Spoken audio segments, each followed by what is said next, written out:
Welcome to episode 422 of the AMPM podcast. My guest this week is Pasha Knish. Pasha runs an Amazon agency that does everything from PPC to complete account management to you name it. They do it. Been doing it for many, many years. In this episode, we talk about the agency business. We go inside what it's like to run an agency, how you should actually properly choose an agency so that you don't have to bounce around from agency to agency to agency, how they hire their people, and just a whole lot of more interesting, fascinating stuff about the agency world. So you're going to get to go under the hood here and learn how this booming industry of Amazon agencies work. Enjoy this episode with Pasha.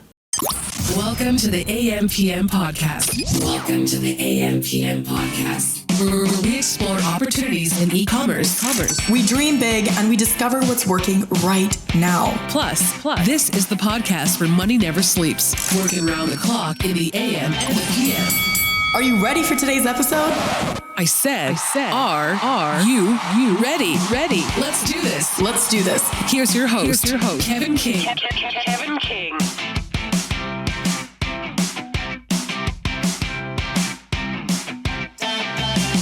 Pasha Knish, welcome to the AMPM podcast. How are you, man? I'm doing well, Kevin. Thanks for having me on. How you doing?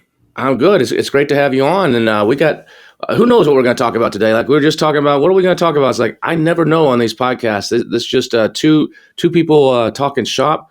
Some people, you have a podcast yourself. Some people out there, they're like super anal. Like sometimes when I'm a guest and I go on a podcast, they're like here's the 20 questions I'm going to ask you in advance. And, they want all kinds of bio information, all this kind of stuff. And then other people are just like, just show up in 5 minutes before and here's the link and let's just do this.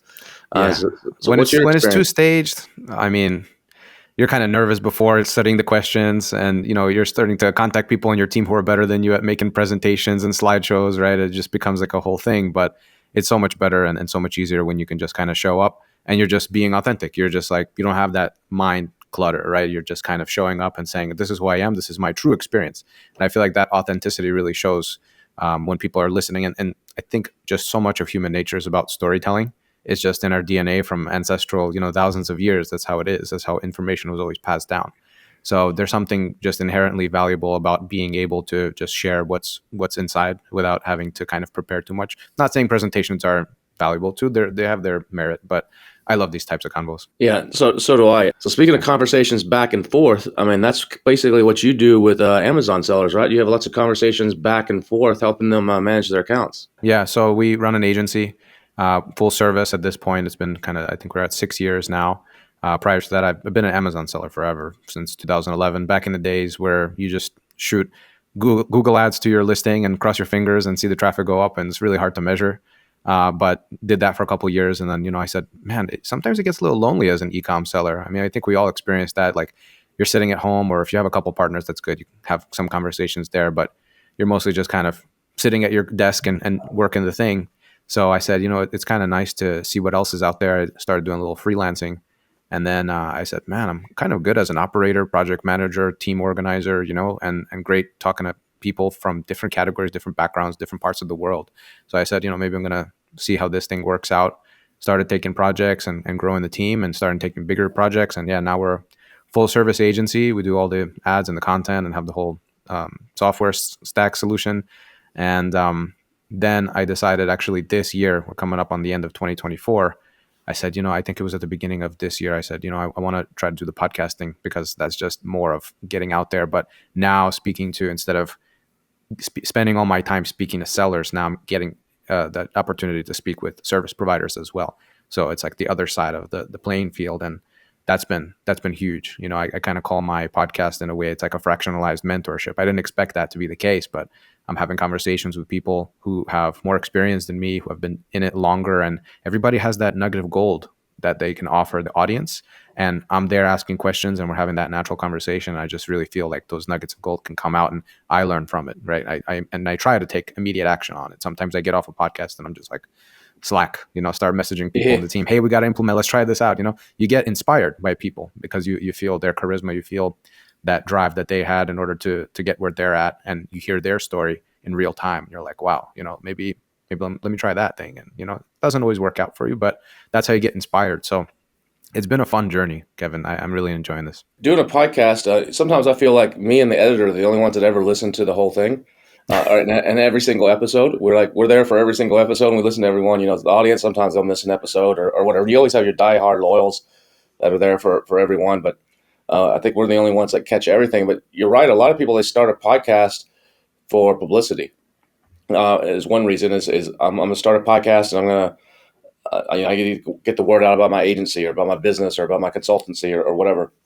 But then a lot of times when you get into it, it's a great way to actually have an excuse to meet people, to Mhm. meet other people, and to get the questions answered that you want to have answered on behalf of your audience as well, with other people, and you create relationships out of it as well. So a podcast can be a really good networking and relationship building tool. I agree. And I think that's something that a lot of people are starting to recognize. And it's great because there seems to be demand on the other side asking for it. People love to consume podcasts because it's just like, you can choose what you want to listen to in whatever time and format that you like. We got video and audio.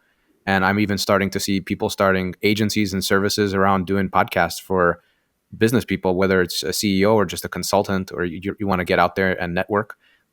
It's great, and there's a lot of steps. Like, you need to have your tool stack, and I have a team behind me that helps me and supports me with cutting up the clips and finding the best pieces and putting subtitles on it and sharing the folder with the speakers and organizing all the calendars. And there's a lot that goes into it, and being able to publish it on all these different streaming sites. So it's something that I think if somebody had a couple extra thousand, they can build out a team, or they can hire an agency to do that. I think there is a long-term ROI that sometimes is not as clear as like some of the other things they might be doing.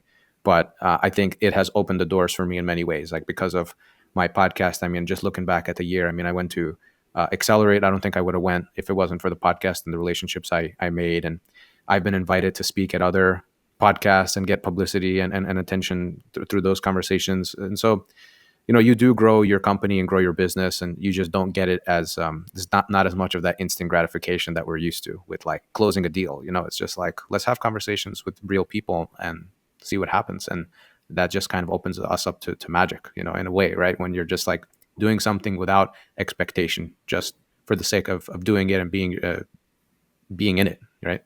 I mean, there's several conventions that focus on the podcasting industry. You talk about Accelerate for Amazon. That's Amazon's big conference in Seattle, for Amazon sellers. But there's also in the podcasting industry. I went to a show in August in Washington D.C. called Podcast Movement, and it's an entire show just for podcasters. And there's all the latest equipment, all the latest marketing techniques for getting your podcast out there, for getting viewers, for everything across the board at this show. And it was really good. I mean, I've been doing this podcasting for several years, but to go to that and just find out some of the stuff I just didn't know, some of the tools and some of the resources, and like I didn't know there's a software tool that's like a Helium 10 for podcasting. Like a Helium 10, or we go in, you look for keywords, you look for what people are searching for, and you look for the gaps and try to fill those. There's the same thing for podcasting, and SEO for podcasting is very similar to what we already know in the Amazon space. And I was there with my buddy Norm. So we do another podcast called Marketing Misfits together. It also comes out every week. And we just looked at each other like, holy cow, it's a French-based company. It starts with an A. I'm drawing a complete blank right now on Aura, I think it is. And they have a tool that's basically like Helium 10. And you can go in there and you can say, these are the topics people are searching for. These are the opportunities. And he and I just looked at each other like, shoot, man, we can crush with this. We know exactly how to use this. But all the other podcasters, they don't come from that world. They don't really come from a marketing world or from a selling world. So they're just looking at, oh, okay, that's kind of cool. Like, no, you guys don't understand. This is like how to rank on Spotify, how to rank on Apple Podcasts, how to actually do it properly on YouTube to get those views. And we're just now starting to implement some of that stuff, and we're starting to see really good results. And so it's there's a whole thing there. But the thing, like you said, podcasts, like you told me, you started off doing it twice a week, and you cut it back to once a week. Mm-hmm. I think I saw a stat at the show that the average podcast only lasts 7 episodes, because people don't realize how much work it actually is. You gotta be in it, and you gotta commit, because if you're just sporadically putting out podcasts, it's not gonna work. If you're like here and there, your chances of success, unless you're a big name or extremely well known, are not good. You got to have that consistency, that every week on the same day, same time, there's a new one coming out. People start to expect that, and it becomes part of their habit, part of their daily routine, part of their jog or train ride to work or whatever it is. Yeah, even like the social media platforms, that's how they operate, right? What do they value more? Is it just like one-off video that goes viral? No, I mean, probably yes, some, but I see videos on YouTube where there's almost no subscribers on a channel and they have like 100,000 views because it's something that just took off for whatever reason.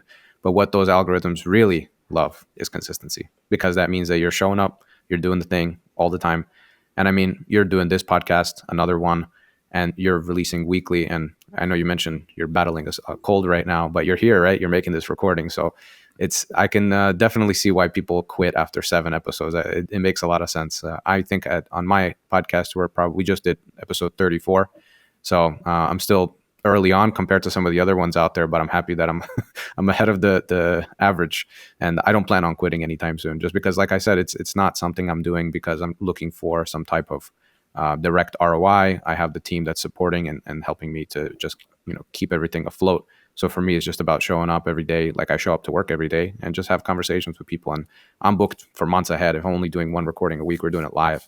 So, I mean, I have no problem. I have, groups on WhatsApp. I just say, hey, anybody want to chat? And always somebody's like, yeah, book me. Everyone loves to talk. And it is a spotlight. Like, you get exposure. We have a network and we have an email list. And, there's definitely some value to it. We chop up the clips after and put it in a folder with subtitles. And then you can use that on your social platforms, whatever you want to post it on.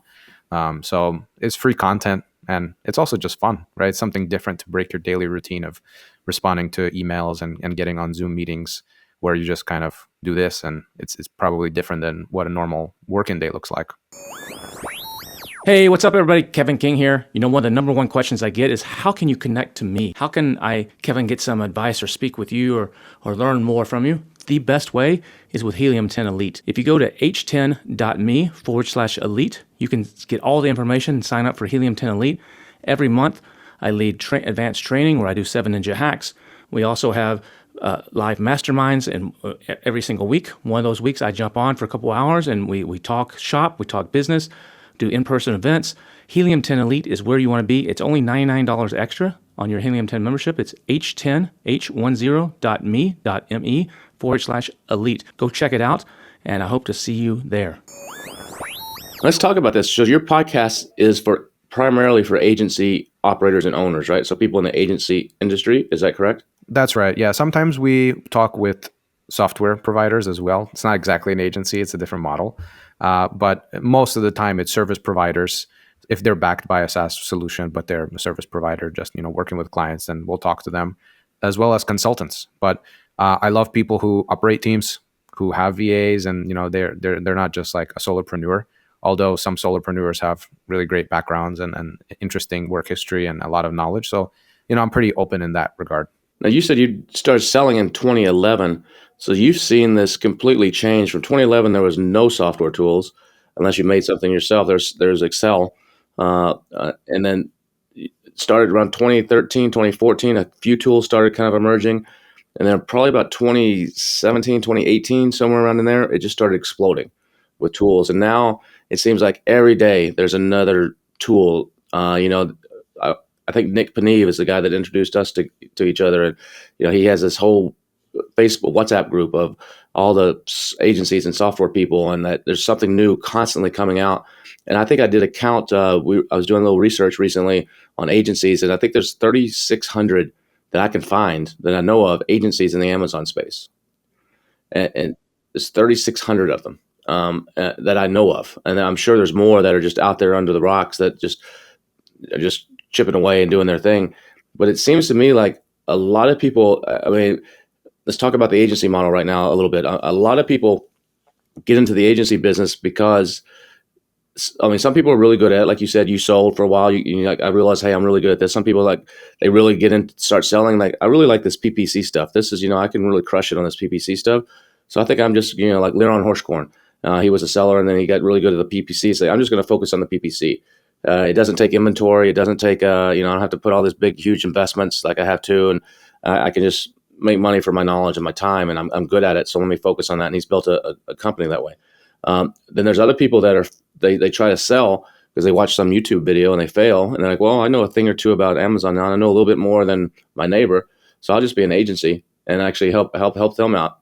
And there's tons of VAs like in Pakistan and the Philippines that start agencies that don't know what the hell they're doing, and they're trying to do this. And then there's legitimate agencies going after Fortune 500 companies that actually are making a difference. What are you seeing in the agency business that is really happening out there? Do you see that there's a few that are rising to the top and there's just a lot of trash, or what are you seeing? Yeah, definitely. I mean, I can't imagine what percent of that 3,600 are people going into ChatGPT and saying, "Give me the instructions on how to start an agency." Well, And there's someone in our space that teaches that. He has a whole course on how to start an agency, and right. here's all your SOPs, and here's how much money you can make $100,000 a year. Whatever, I'm not sure what his exact promise is, but as an agency, Yeah, I had him on the podcast actually. He was one of the first guests. But that's right. He has the after my Amazon guy, my agency guy. So yeah. anybody out there who wants the SOPs and the blueprints for how to do it, I mean, what I can say is good luck because it's tough out there. I mean, at this point, because we're almost 2025. Maybe if you're in 2017, no problem. Start an agency, you can close leads like nothing, right? Now, all the conversations I'm having with real serious sellers are, hey, I have an agency right now and they're not doing a great job, or I had an agency in the past and I've been burned really badly because they overpromise and underdeliver. And how do I know that you are not going to be the same? So what I'm seeing is I now have to be like selling on Amazon in the beginning. It was super easy. You know, you just throw up a product, you slap a label on it, undercut the whatever company you want to undercut, and run some basic ads or even no ads, and then you're just starting to rank. Now you need all these tools to get really specific and very granular on the data in order to get ahead on Amazon. It's the same thing in the service space. It's the same thing with Amazon agencies. You really have to show your expertise. Getting on calls like this and just speaking about things and getting into the details shows that. Most people don't do that. But how do you do that on a call when you're with a client and they're saying, hey, I've been burned?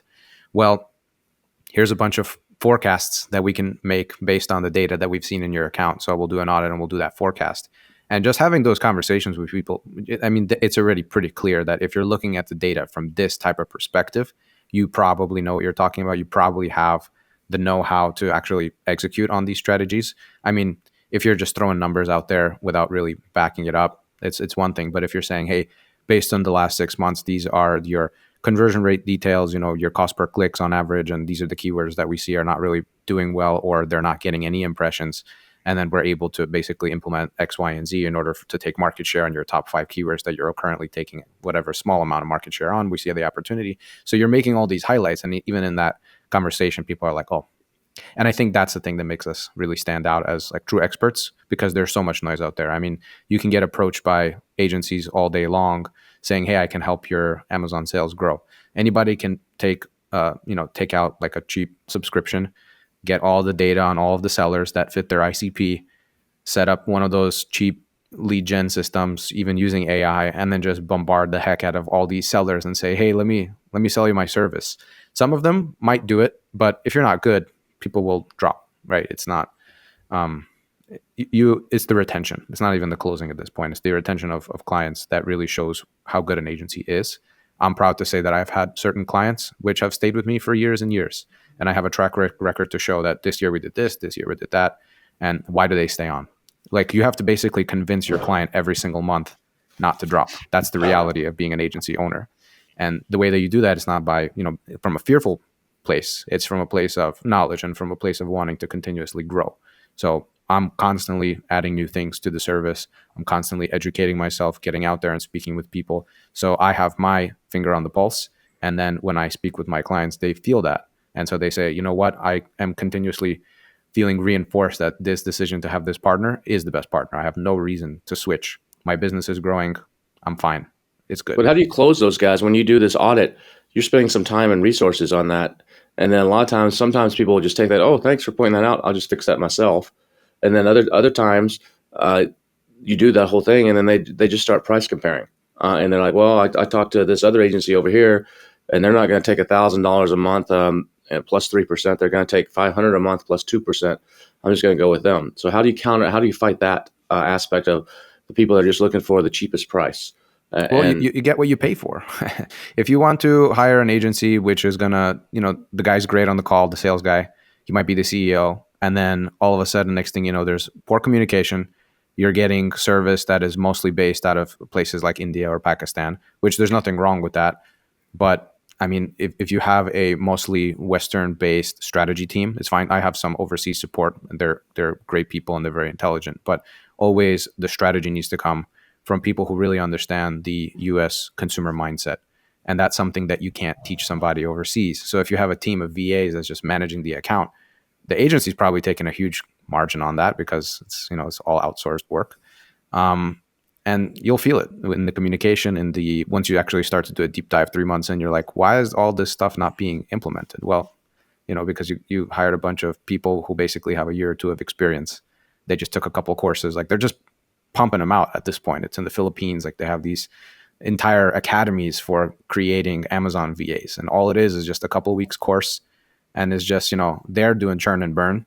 Those VAs, they're just picking up agencies to work for, and then they eventually get dropped and they find another one. I can't tell you how many stories I have finding Filipino VAs that took me on and started working for me, and then I noticed a couple months in, like, something's not right here, and then they go, oh yeah, I've had 2 other full-time jobs while working with you. And I'm like, Yeah. Of course, what's stopping you? If I'm not doing a time tracker or a screen tracker, if I'm not taking screenshots of your screen, which I don't believe is the right way to manage. I mean, different people have different management styles. I don't like it. I don't want to do that. So I try to trust people. And I mean, eventually you just start seeing, like, it's not getting done. And oh yeah, and so you can take on $1 million. And then I start seeing pictures of his extravagant wedding and everything. I'm like, that makes sense. So, it's like about being fair, but it's the internet and that's the Wild West, So I guess quality really speaks for itself, and you get what you pay for is a short answer. And be sure, if you haven't signed up for my newsletter, Billion Dollar Sellers, it's billiondollarsellers.com. And coming up on December 12th, in just a couple weeks, I have a free webinar. So if you're a newsletter subscriber at billiondollarsellers.com, you'll get notice about how to sign up for this free webinar. You do not want to miss it. It's on the psychology of marketing on Amazon and why you should actually probably create your advertising before you actually even choose your product. I'm going to show you some fascinating, cool stuff. So hopefully you can join me for this free webinar on December 12th. You can find more information at billiondollarsellers.com by signing up to the newsletter, and then you'll automatically get notified of how to sign up for that. One of the things that people come to me a lot of times and they say, Kevin, I need to hire an agency for my PPC or for my Amazon management or whatever. Who should I go with? And I'm like, dude, I can't make a recommendation. I've used agencies myself, and I've had good and bad experiences. And, one of the best ones was I used Clear Ads one time to handle my PPC for a while for one of my projects. I have 4 different Amazon selling accounts. And so we were doing a lot of stuff on back in 2020, 2021 on one of these. And I didn't get assigned just some random person at the agency. It was George, the CEO of the company, that I talked to. And he was on every weekly call.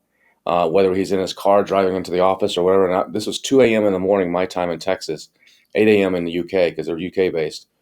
And we'd have a call every Tuesday, and he'd be on every call. But most people aren't getting that. But it's because it was me. He's like, we can't F this up with Kevin because he can say a couple things and it could hurt us if we mess this up. So that I had that advantage. So it's hard for me to judge sometimes, but a lot of times it's all based on, it's not the agency, it's the people that you get, the account manager you get assigned to. And so there may be a weak link in any agency, and they do great work for one client, and then someone else has a totally different experience. And how do you fight that, or how do you counter that? Is it in training? Is it in getting rid of those bad apples? Is it in monitoring them? Because inevitably you can't please everybody. There's always going to be somebody pretty much for every agency that just says that didn't work for me, and they're going to bounce.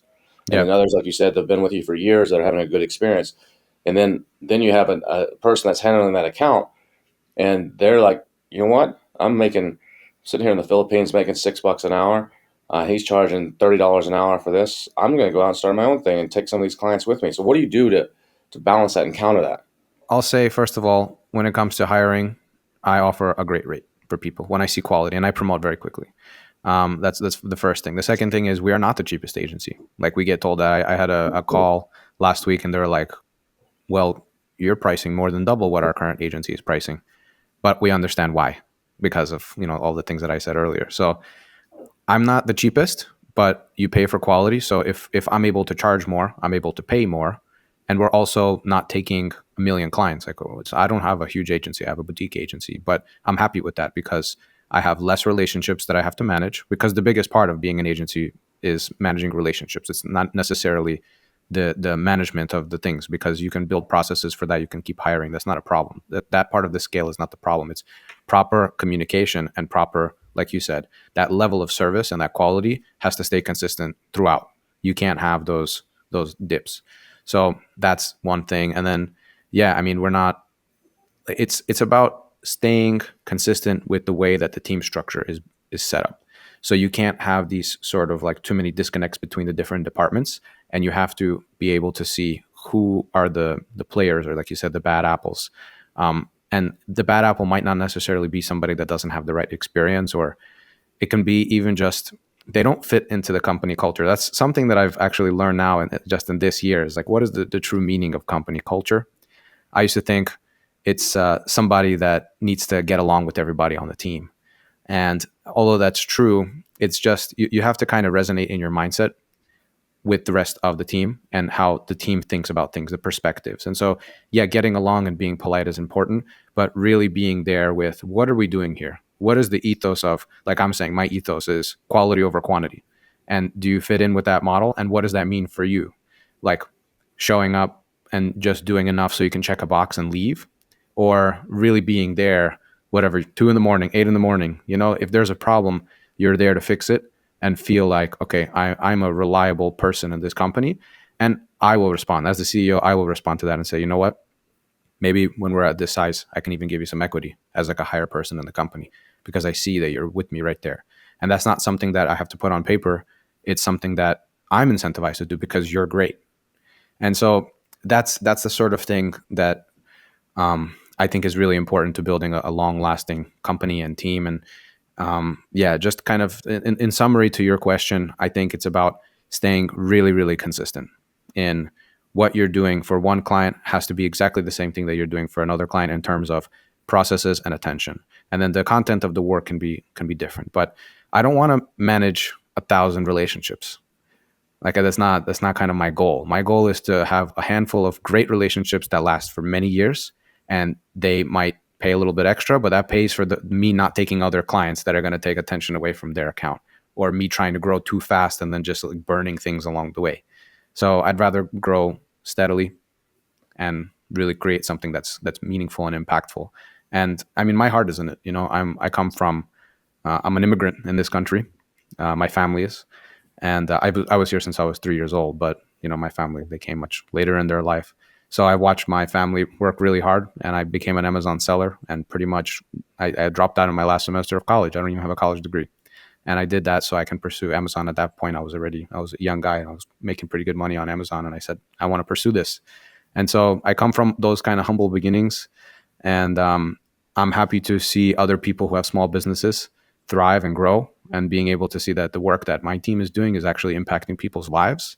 I'm happy to get on calls with these VAs. That just happened yesterday. I got on a call with one of my best VAs who's been with me for years, and he's like, "Oh, I just bought a house," and it's he's only been working for me all these years. So through that relationship, he's been able to buy a house. He's getting married next year. When we met, he didn't have anybody, no partner. So just looking around and seeing that, wow, this is actually making real impact in people's lives in a good way, and that's really what it's about. So it's not about making we can become millionaires or whatever, but at the end of the day, it's those are the things that are really valuable to me. So what's the end game in this? Is it to keep running it, or most Amazon sellers are hoping to sell their account, their private label account one day, and actually have a big payday. And there's a movement right now in the agency world of roll-ups, just like there was aggregators buying all the SaaS companies. There's a similar movement starting right now in the agency space, where there's companies. I know of 3 that are actually going out there and they're trying to roll up agencies, and basically they're coming in. It's basically instant clients. And then they're going through and they're weeding out what they call the riffraff of laying off some of the weaker employees and keeping the good ones, and putting those onto the accounts. So where is this for you? Is this an exit play at some point, or is this like, I'm just going to keep my head down and keep doing this? I enjoy making a difference in people's lives, like you just said, or what's the strategy for you? that's a good point. I mean, to be honest, Kevin, there's an exit plan for every person, right? We all have an exit plan one way or another. You're going to die at one point. Yeah, that's right. So we're here temporarily. So what can I say? definitely at some point, if I'm able to sell this thing to the right person who's going to continue working the same way that I work with that same level of quality, I feel good about that transaction. It's the right time in my life financially and just with what else I'm doing, then I will say, yeah, I'm willing to sell at some point. It's not going to be now. Might take a couple of years. I don't know. I think that model of those roll-ups is actually quite brilliant. And the reason why is because with agencies, probably with e-com brands as well, it's the same type of setup. But with agencies in particular, the larger your agency is, the multiplier goes up by a lot. So if you're backed by a great acquisitions company, backed by a great equity partner or capital group, then you are able to basically go and acquire a couple agencies and put them together and then just sell that whole thing for more than you bought it for, just by nature of you were able to create a larger agency with a more solid looking foundation, and you get a better multiple for it. So you just have to make those partners. And so you don't even need the capital yourself. You don't even need to go and source those agencies yourself. You just partner with good partners like that, the M&A and the equity partners. So I've seen that model. I've been approached by those people. I had conversations with them. And I don't think it's necessarily a bad thing. I just think it's a different way of going about it. And I'm sure they're successful. That's one way to grow your agency very quickly. Like you said, you can subsidize by eliminating team members, thus eliminating expenses, bringing more margin into the equation. The question mark for me is, will those clients really love that transition, or they can just walk, right? So what those people who are acquiring, what they want to see is, do you have long-standing contracts with your clients? And I don't have long-standing contracts with any of my clients. I mean, I have agreements in place, but everyone's free to walk at any time. I don't believe in, I'm doing a poor service for you, but I locked you into a year. You just finished the second month and you want to walk away. Why am I going to force you to pay for 10 more months and then go after you with attorneys? Like, I don't want to play that game. So I'm doing something where people want to stay. And so is that going to be a make or break type of thing for the acquirer? I don't know. So with agencies, there's just different types of risks. It's not like an e-com brand that has just, you have the demand coming from Amazon. It's really diversified. If you have like a list of clients, your business is your clients, and how great your team is at retaining those clients and what are the agreements between. So what you're really buying is a bunch of agreements. So I don't know. Yeah, I'm still exploring that. Why should someone use an agency? Why should I? I'm an Amazon seller. I kind of know what I'm doing. Why should I actually use an agency versus either learning it myself or hiring someone internally? That's a great question. And I feel like that's sort of the value proposition for us. We have a fully built out team, which I will say that I have hired and fired many in order to build. It's taken me years. We have internal processes that work. And most importantly, all of our teams communicate with each other effectively. And that also was not the case some years back. It's been hard to do that, where everything that's going on the content side gets reflected on the PPC side, gets reflected in the inventory levels, gets reflected on the reporting, and there's that entire chain that's created. So take that and also add our software stack, which again, hired and fired many software providers in order to get to a point where we have a stack that we're really happy with, for our ads, for our inventory management, for our reporting, for our profit monitoring, and all of that. So what you're getting is a fully built out system that you can try to replicate, but you'll just spend a tremendous amount of time and probably a tremendous amount of money. And also, not to mention how many nerves that you're going to spend, right? Trying to build that and replicate that. And if you don't like it, you can walk away at any time. So you try it out and you say, it's not for me. I want to try to build in-house. Fine. But from what I've seen, when people go with it, they say, yeah, it's like, I can focus on other parts of my business. Amazon is just one tentacle on the octopus. It's not like for some people, it's their whole thing. But especially if you're like a 7-8 figure seller, you shouldn't just be on Amazon. I mean, you should probably focus on D2C and social and all the other platforms, and maybe brick and mortar and retail and wholesale, So there's all these other parts of your business. Do you really want to just focus on, let me find a content guy, let me find an ads guy, and you're not going to find one person that does all those things really great. You think your ads guy who's really good at ads knows how to make graphics as well, as good as he can do the PPC, and he can also do the copy as good as he can do the so it's like, you're going to have to build out a team of multiple people. Now find all those people at the right price and get them to work with each other, so they're not just like missing things and breaking things. I don't know. So I think it's always advantageous, especially when you're at a certain size, to have an agency. I mean, if you are like a 9-figure seller and you have an entire department that can build out another entire department, and it's not so resource intensive, and you can kind of do what I have done with the agency, you're basically creating a little mini agency within your company. If you could do that effectively, then maybe that makes sense. But I would say for the majority of sellers, for 95% of sellers, I think an agency makes more sense. What are your thoughts on agencies that charge a flat fee versus charge a percent of revenue or percent of PPC spend or a combination of the two? What's your philosophy on that? The PPC spend thing is a little weird for me, to be honest with you. Well, that comes from the advertising world because in Madison Avenue for years, to decades actually, it was based on if I'm Hershey's and I hired one of the top agencies on Madison Avenue to run all my national ads, the agency charged 15% of the ad cost. So if I ran a Super Bowl ad for $5 million, the agency charged me $750,000 for helping coordinate that. That's the way that model works, and still works that way to a large extent today. I mean, there's a few tweaks to it, but that's where that comes from of the PPC spend. So that's that.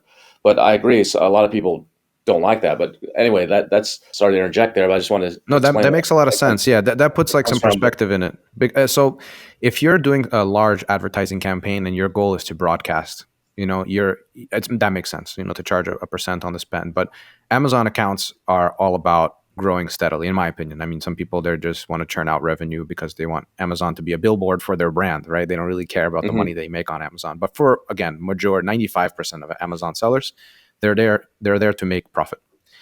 So what does that mean? If you spend more, do you make more profit? Not necessarily. I can put all the bids to $50, right? And just max out all the spend on your account and say, oh, great, I'm making a great percent over here. But your guys, the account is going to leave. I mean, they're going to hate that, right? Yeah. So that's exactly, I'm painting a very extreme picture of it, but that's sort of the way I look at it. So the way that we charge typically, depending on the situation, I mean, if it's a smaller account, we'll usually do a base fee and a small percent on revenue. And then usually once the account gets to a certain size, or we can charge this from the very beginning, we'll do a small base retainer and then a percent on incremental. So I don't want to come in and take a percent of the spend that you're already doing or the revenue that you're already doing. I'd rather say, hey, pay for the team. So that's the base fee. Let's, kind of set up a number of SKUs that we're going to manage, or if we're going to manage the whole catalog, that's what the quote is going to be. The base fee always changes. And then usually we'll do a 6-month or a 12-month average, and then keep that rolling and do a percent on the incremental that we bring. And so if we're doing a rolling average, that baseline is always growing too. As we're growing the account, the baseline is always growing. So we're always chasing the baseline and trying to go above it. So that is an incentive model that both parties feel like, all right, we're in it for the same goal. The base fee I would have to pay anyway, whether I'm bringing an agency in or an employee in. There's no way to avoid that. Then you have people who are like, can you just work on a percent? Like a lunch brand that's like, work on a percent.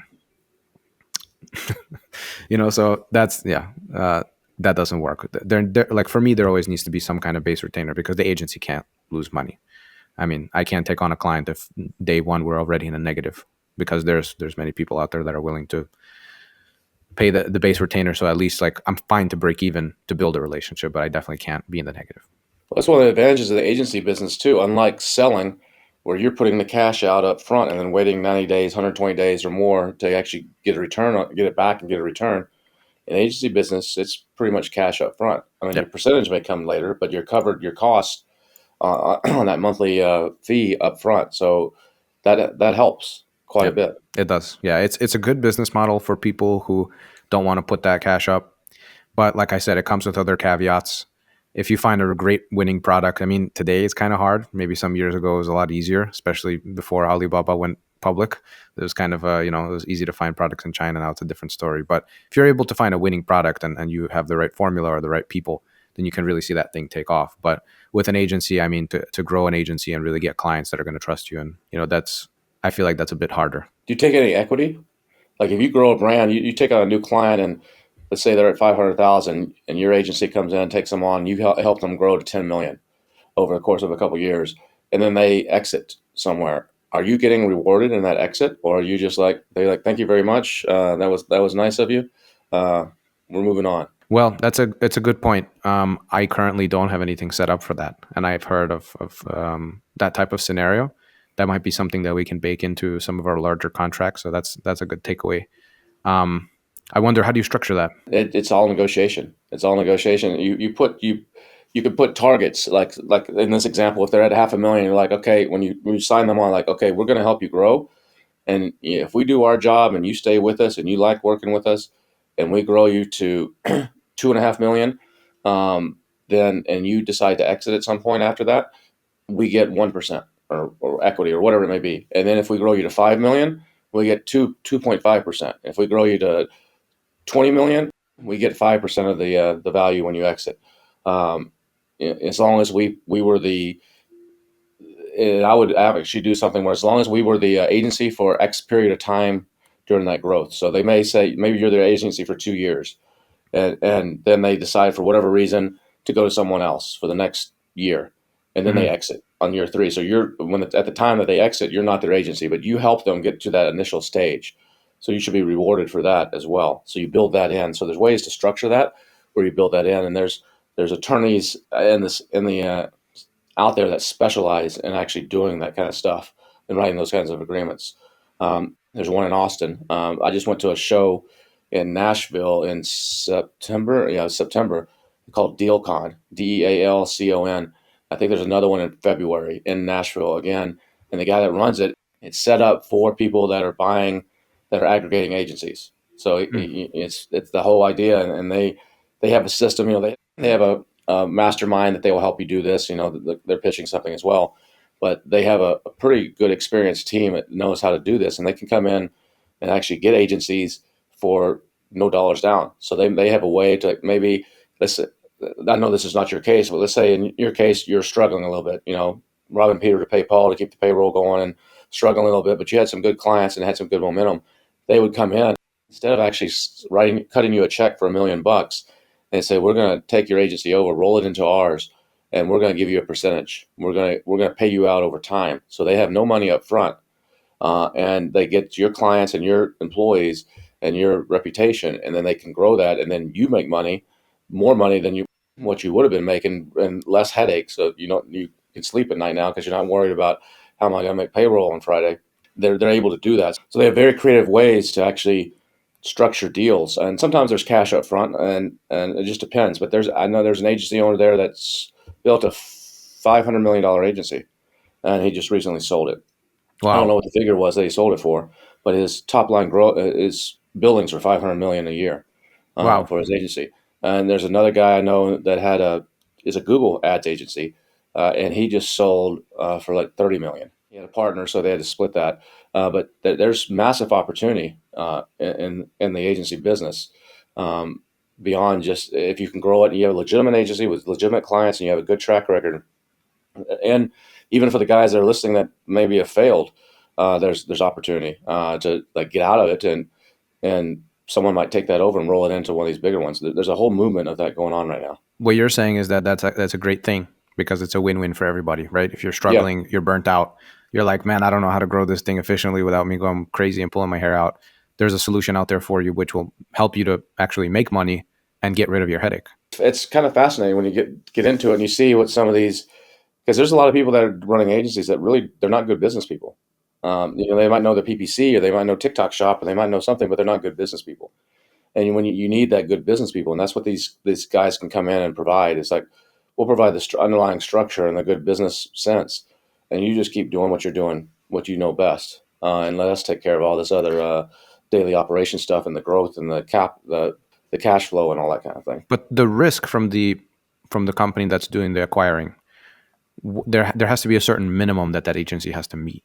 Maybe not even in profit, but in just client size or client quantity. Yeah, there is something. They're not going to take somebody that's got 2 clients or something. I don't know what the number is.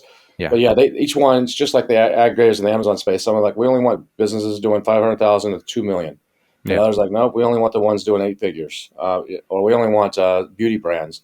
So yeah, there's criteria. There's things that happen in there.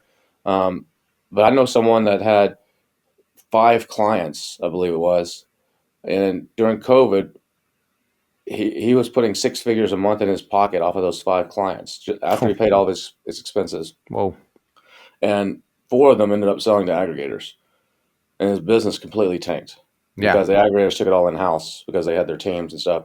So that was a big hit in the nuts for him.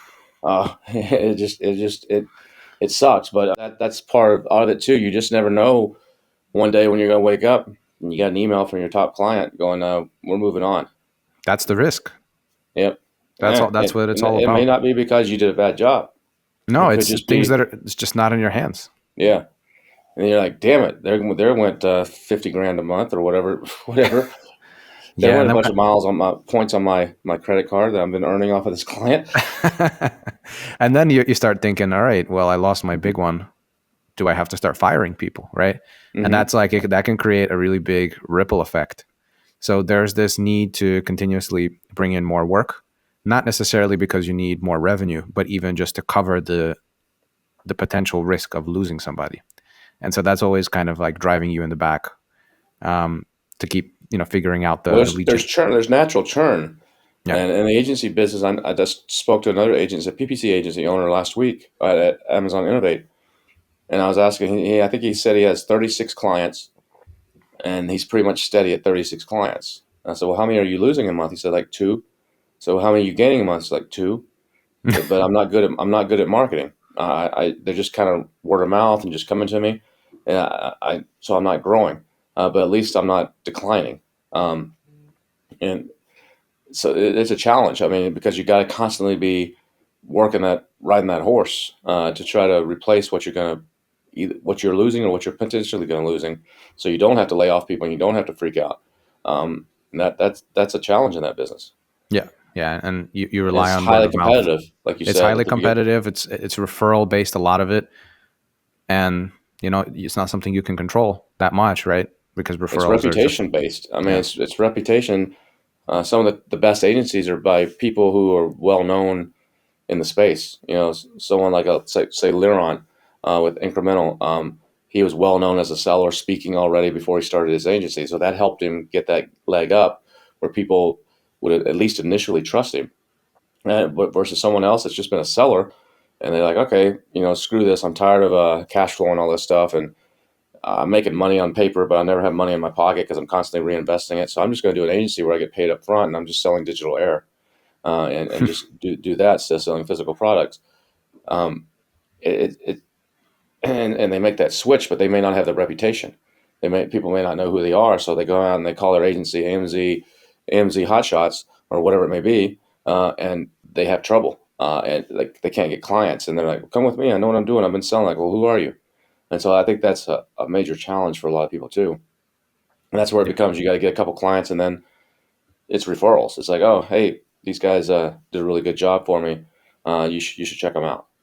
Yeah. And that's that word of mouth. And then also, And that's that relationship stuff you said at the beginning, where most of your time goes into client relationships and keeping them happy and informed. yeah, that client relationship is everything. I mean, it's the retention. And like you said, it's the, hey, I know a friend who's starting an Amazon business.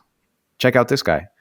And then even the service provider thing, like speaking to other service providers, whether it's agencies or software or whatever, there's consultants and different adjacent type of service providers that don't do what I do. And so sometimes somebody's asking me and I refer them, vice versa. And there's a network there of where, we're just helping each other out, but also helping the client out. And there's a win-win situation. Or even larger agencies where, they have a minimum of, they're only taking clients that are a certain size. And so some of the smaller clients that maybe we might work with that, their base retainer would be 4K, 5K. That's way too small for some big guys, right? And if I have relationships with those agencies, then they say, oh, here's so-and-so agency, and they can probably help you out. And then maybe they'll grow you to the point where you can work with us or not, right? So there's all those types of opportunities. And so I think that's what you can kind of lean on. But at the same time, you can't lean on it because there's no way to predict when you have lead gen systems that say, on average, we're bringing this many leads in and we can just scale it up by hiring more VAs and repeating that process. Then that's a process that you can control. But when you're waiting around for referrals to come in, one week you might be hungry, the next week you might be too full because you have to do many conversations and trying to juggle all the forecasts or whatever that you're doing. So I guess with agencies, it's feast or famine, right? What's the number one thing? I was, correct me if I'm wrong, but is it PPC the number one thing that people are seeking when they are seeking out an agency? And then what would it be if that's correct? What would it be beyond that? Is it full service management? Is it TikTok shop? Is it Walmart? Is it listing optimization? What?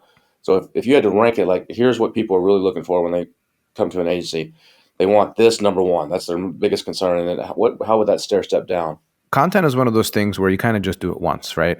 You definitely want to come back and look at reviews and say, all right, let's modify the listing. Let's do some split testing. But for the most part, I mean, your listing is there and you're not messing with it that much. I mean, at least we are not. Like I said, A/B test, fine, but you're not reinventing your listing. But your ads are very much alive. So for sure, the ads. But it's really the full service But management. shouldn't you actually reinvent the listing? Because that can be where a lot of the optimization comes in. You could be really good at the PPC and driving eyeballs to it, but if it's not converting, shouldn't that be a major focus? I would think that actually taking their listing and doing some A/B testing, like you said, but I think a lot of times you probably needs a total overhaul.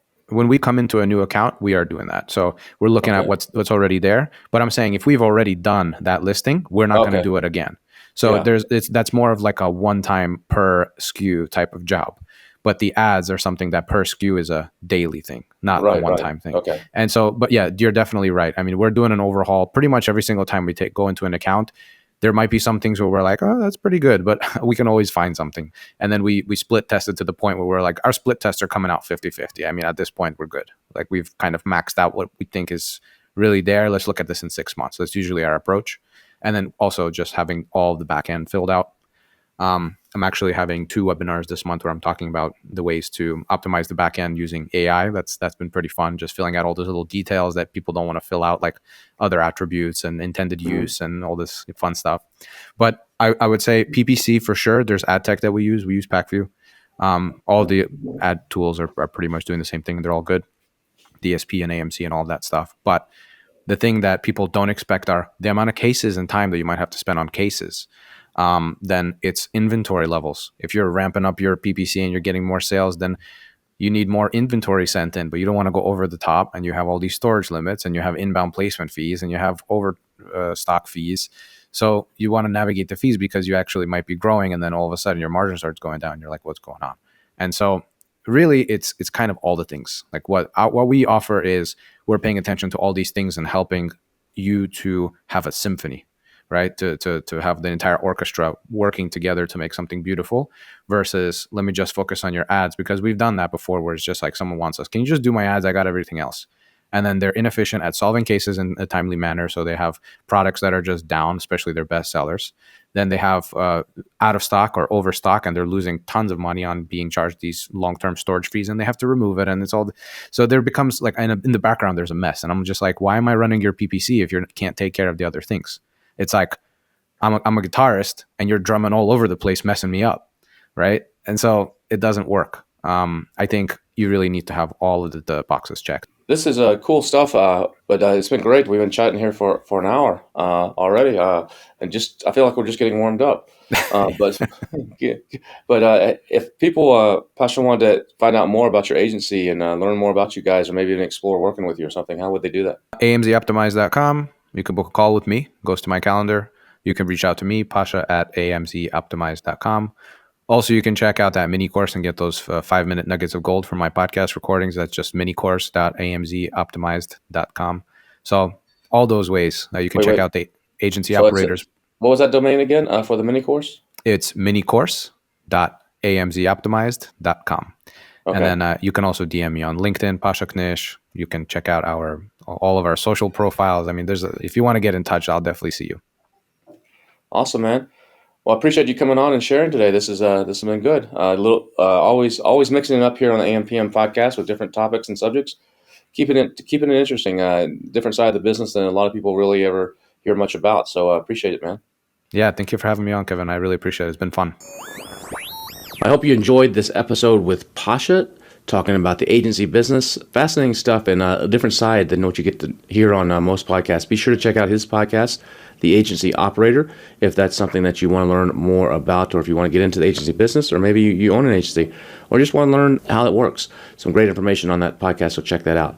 We'll be back again next week with another episode of the AM/PM podcast. Don't forget that webinar on December 12th, billiondollarsellers.com to get on the newsletter so you get notified about that. Before we leave today, I've got some words of wisdom for you. You know, the aim of the game is identifying what people need and then selling it back to them as what they want. Identify what people need and then sell it back to them as what they want. Have a great week. We'll see you next Thursday.